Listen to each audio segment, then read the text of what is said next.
పోతే ఇంకేముంది, ఆదిలాబాదు అల్లకల్లోలం. ఇక ఆదిలాబాదు అల్లకల్లోలం జల దిగ్బంధంలో ఆదిలాబాదు జిల్లా 5 రోజులుగా ముంచెత్తుతున్న వర్షాలు, జలగండంపై జనం భయం. ఆదిలాబాదు టౌన్ సహా ముంపులో ఉమ్మడి జిల్లా. తెగిన రోడ్లు, రాకపోకలకు అంతరాయం. ఉమ్మడి ఆదిలాబాద్ జిల్లాలో వరద పరిస్థితులపై మంత్రి జూపల్లి సమీక్ష. 5 రోజులుగా ముంచెత్తిన వానలతో ఆదిలాబాదు అల్లకల్లోలంగా మారింది. ఆదిలాబాద్ జిల్లా జల దిగ్బంధంలో కూరుకుపోయింది. ఎటు చూసినా నీరే, మిగిలింది కన్నీరే. భారీ వర్షాలకు గ్రామాలు, పట్టణాలు ఎక్కడ చూసినా నీళ్ళే. వాగులు నదులుగా, ఊర్లు చెరువుల్లా మారిపోయాయి. చెరువులు, ప్రాజెక్టులు నిండు కుండల్లా మారిపోయాయి. అనూహ్యంగా వస్తున్న వరద నీటిని దిగువకు వదులుతుండగా పంట పొలాలు కూడా పగ్గం పాడైపోయి మునిగిపోయినాయి. ఎటు చూసినా నీరుపేనయ్యా శివయ్యా, మా నోట నీ మాటే కదా సదా శివయ్యా. ఎటు చూసినా నీరుపేనయ్యా శివయ్యా. పరమాత్మ ఎక్కడ చూసినా, ఏ చోట చూసినా, ఎక్కడనైనా పరమాత్మ ఉంటాడు. ఆఖరికి మన గుండెల్లో కూడా పరమాత్మ ఉన్నాడు అనేది మనం చెప్పుకుంటుంటాం. ఇప్పుడు ఆనదేవుడు కూడా ఏ సందుకు చూసినా, ఏ గల్లీకి చూసినా, ఏ వాడకు చూసినా, ఏ పల్లెకు చూసినా, ఏ జిల్లా చూసినా, ఏ మండలం చూసినా, ఏ రాష్ట్రం చూసినా, దేశం వెలుపునా ఇప్పుడు మొయ్యిన మూత మోగిస్తుండు ఆనదేవుడు. నిన్న మొన్నటి దాకా అర్రల మంచిగా కుంభకర్ణుడు గాఢ నిద్ర పోయిండు. ఇక లేచిండు, ఆగుతలేడు. కోయాగా ఎగురుతా ఉంది. శంగడం మింగడం ఎగిరి దునుకుతుంటే ఇక కింద వాగులు వంకలు దునుకుతున్నాయి. ఊర్లకు ఊర్లు కొట్టుకుపోతున్నాయి. ఆగం జగన్నాథం చేస్తుండు దొర.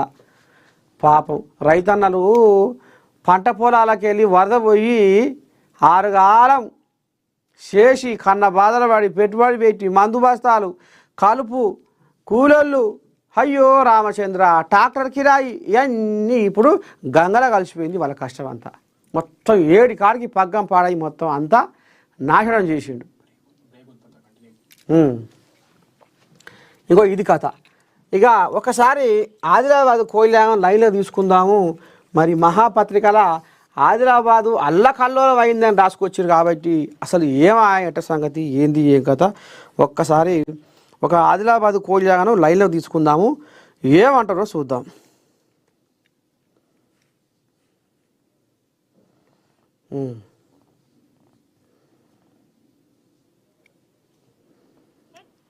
పది అంకెల మొబైల్ నంబర్ నుండి మీ అకౌంట్ డేటా సిమ్ అప్డేట్ కోసం ఎయిర్టెల్ ఇప్పుడు కేవైసీ సంబంధిత SMS పంపదు.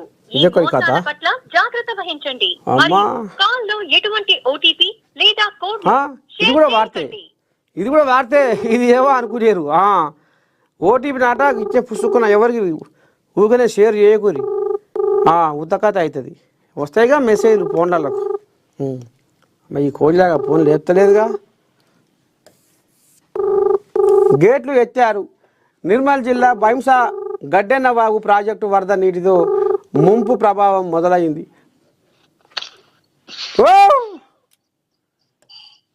ఓ పిల్లగా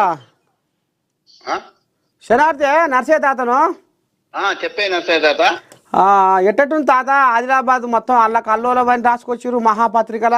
ఎట్టట్టుంది ఆదిలాబాదు?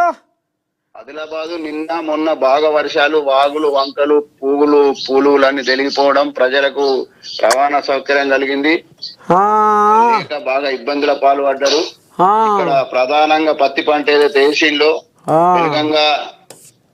పెనుగంగ వరద ముంపు గ్రామాలకు మరి అలా రాష్ట్ర ముఖ్యమంత్రి వర్యులు కూడా ఇన్ఛార్జ్ మంత్రి జూపల్లి కృష్ణారావు గారు కూడా రావడం 2 గంటలకు రావడం జరుగుతుంది. ఇవాళ వస్తుండా? ఇవాళ 2 గంటలకు షెడ్యూల్ విడుదల చేసిండు. మరి ఎట్లా ఇప్పుడు ఈ వాగులు వంకలు ఏమన్నా ఊర్లు గిట్ల ఏమన్నా మునిగిపోయి ఇండ్లల్లో గిట్ల ఏమన్నా ఇబ్బంది అవుతుందా? ఇండ్ల పట్టణంలో ఆదిలాబాద్ పట్టణంలో ఇండ్లకు లోకట్టు ప్రాంతాలన్నీ కూడా జలమయమైనాయి. పల్లెటూర్లలో చేన్లలో బాగా పత్తి పంట నష్టం జరిగింది. పెనుగంగా వరద ప్రాంతం రివర్స్ అయితే వాటర్ వస్తుందో దాంట్లో బాగా పంట నష్టం జరిగింది. ఆదిలాబాద్ మండలం, ఆదిలాబాద్ రూరల్ కానివ్వండి, తలమడుగు, కాంసి, బేలా మండలాల ప్రవాహ ప్రాంతం అంతా పెనుగంగా ప్రవహిస్తుంది చుట్టుపక్కల. మరి మీ ఎమ్మెల్యే ఉన్నాడా అవుతుందేనా ఆదిలాబాద్ లా? మీ ఎమ్మెల్యే పాయల్ శంకర్ మరి అట్లా మళ్ళీ చూస్తుండా పట్టణంలో? మొన్న లేకుండే నిన్న వచ్చినట్టున్నాడు. నిన్న కొన్ని ప్రాంతాలు ఎడ్ల బండి పైన అంటే లోకట్టు ప్రాంతాలు ఏదైతే వాహనాలు వెళ్ళాయో దానిపై కూడా తిరగడం చూసిన పేపర్లో, టీవీలో పేపర్లో. అదే అదే అదే మరి అధికారులు నాయకులు అంతా అప్రమత్తం అయ్యి మరి షెడ్డో పాటు మరి ఎందుకంటే అల్లకల్లోలం అంటుర్రు మరి పైలం తాతవు. అవునవును, మొత్తం అల్లకల్లోలం ఉంది. అంతేనా? అవును. గిది మొత్తానికి దేవిదాసు ఈ రకంగా ఆంబాయ వెళ్ళబోసుకుంటూ మన ఏం సాదా ఉంటా శరార్థి నంబర్ ఉంటుంది నా దగ్గర ఎప్పుడు పీడిఎస్. సరే సరే సరే మంచిది.